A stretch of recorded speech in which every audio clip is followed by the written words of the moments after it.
Good morning, everybody. This is your favorite aspiring revolutionary here, a wandering author, reminding you that we are all the authors of our own lives. Bear with me for a little while. It's going to be my first whiteboard video, as you can tell.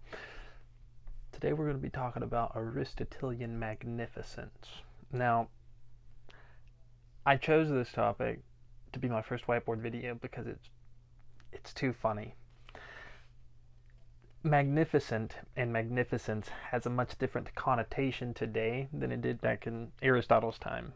I honestly don't even know how it got this, but to me it's always been it carries some kind of connotation with the LGBTQ community, which be as magnificent as you want in that way. Today we're talking about magnificence as Aristotle conceived it, which is concerning wealth. Similar to his views on liberality, which we've discussed in my previous Nicomachean Ethics video. So liberality and magnificence share a relationship. Liberality, if you guys watched the Nicomachean Ethics video on that one, in Aristotle's view, is how we handle our money, right? Particularly, liberality refers to how we handle small and medium-sized quantities of money. Magnificence, on the other hand, is how we handle money on a grand scale. Magnificent, right? Hashtag profound. Anyways, have you ever wondered what it meant to be magnificent? Aristotle did, and he defined it thoroughly.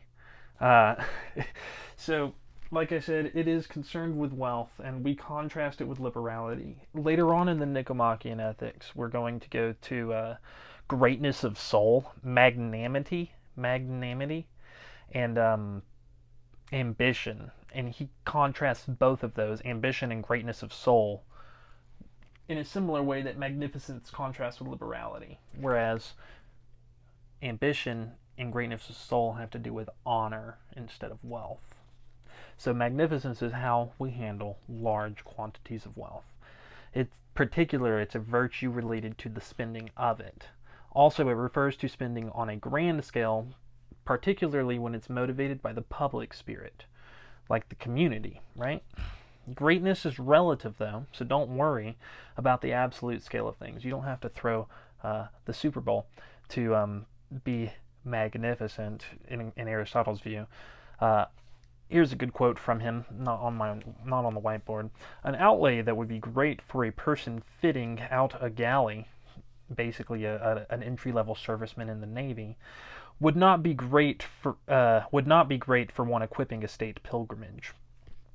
So hashtag relative. What he's saying is, like, if you're throwing a government-funded party, you're different. It's going to be the amount of money it's going to cost for you to be magnificent is going to be much more than just like a regular entry-level private in the Army or Navy.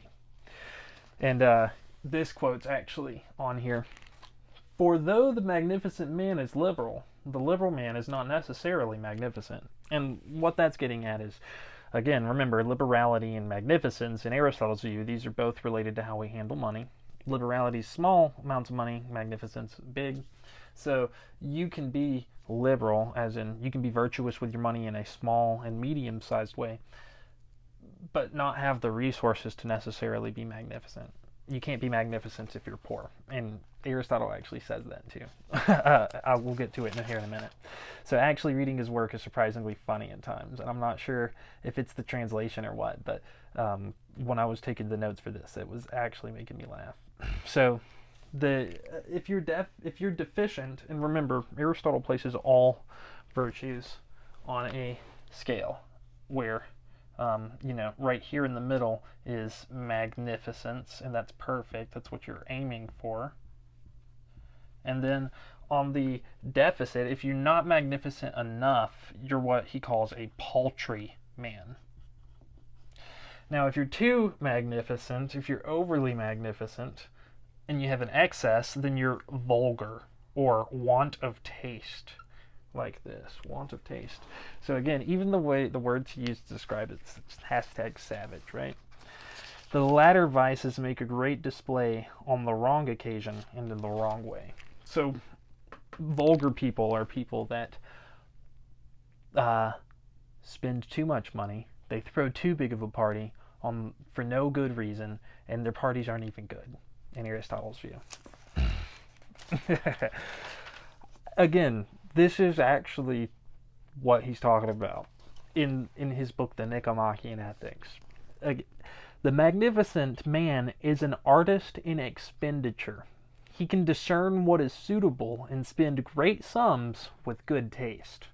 An artist in expenditure. That's what this guy is. An artist in expenditure. Artist in expenditure.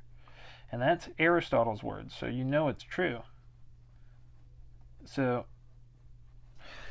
how do you spend great sums with good taste? Well, the truly virtuous man is not going to be motivated by fame, prestige, or honor, but instead by the nobility of the action performed, as it is with all virtues in Aristotle's view. And he will think how he can carry out his project most nobly and splendidly, rather than how much it will cost and how it can be done most cheaply. So a magnificent man isn't going to be a cheapskate. A great achievement arouses the admiration of the spectator, and the quality of causing admiration belongs to magnificence. #profound. So, the kind of parties that a truly magnificent person is going to throw is going to arouse admiration in the partygoers. And arousing admiration is a quality that belongs to magnificent people. Magnificent people arouse admiration. According to Aristotle, at least. Right? Aristotle is brutally savage with his honesty, too. It's not always just funny. So in Book 4, Chapter 2, Section 13, Aristotle says, "A poor man cannot be magnificent. The poor man who attempts is foolish." So the poor man cannot be magnificent.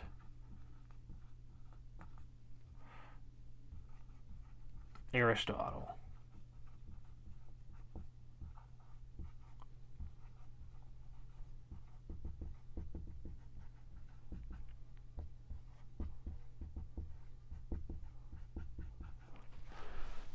If that is not some wisdom, then I'm not even sure I know what wisdom is.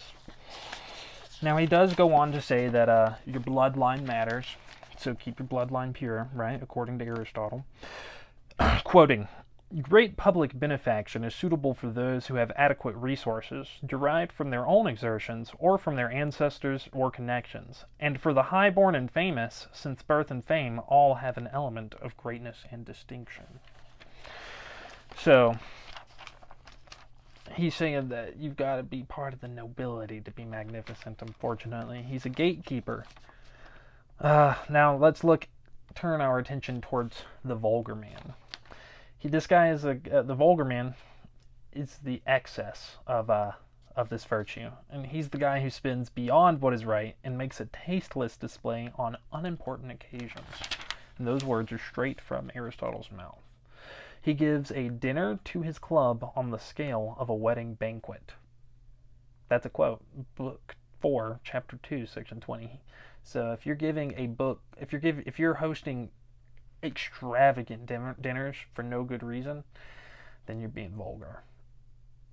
Moreover, he does it to show off his wealth with the idea that this will make people admire him. Don't flaunt your wealth, bro. According to Aristotle, that means that you're vulgar.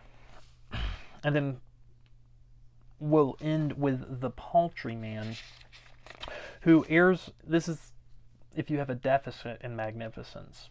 Aristotle says that you're paltry. And this is the guy who errs on the side of deficiency in everything. Even when he does spend a great deal, he will spoil the effect for a trifle, and by hesitating at every stage and considering how he can spend least, and even so grudging what he spends, and always thinking he is doing things on a greater scale than necessary. Book 4, Chapter 2, Section 21. Now, Aristotle does come in with a caveat. So again, if you are going to put on a great public benefaction, if you're going to throw a massive party, you need to go all out according to Aristotle. And you don't need to be worried about how much you're spending. You need to just do it, and you need to do it right, and you need to do it tastefully, most importantly. Remember, this is what Aristotle was teaching us. He's been teaching us since the 4th century BCE. Now, even though paltriness and vulgarity are vices, they are not that bad, according to Aristotle, because they are not injurious to others. In modern speak, they don't hurt other people. Being a vulgar dude or being paltry are only harmful to yourselves.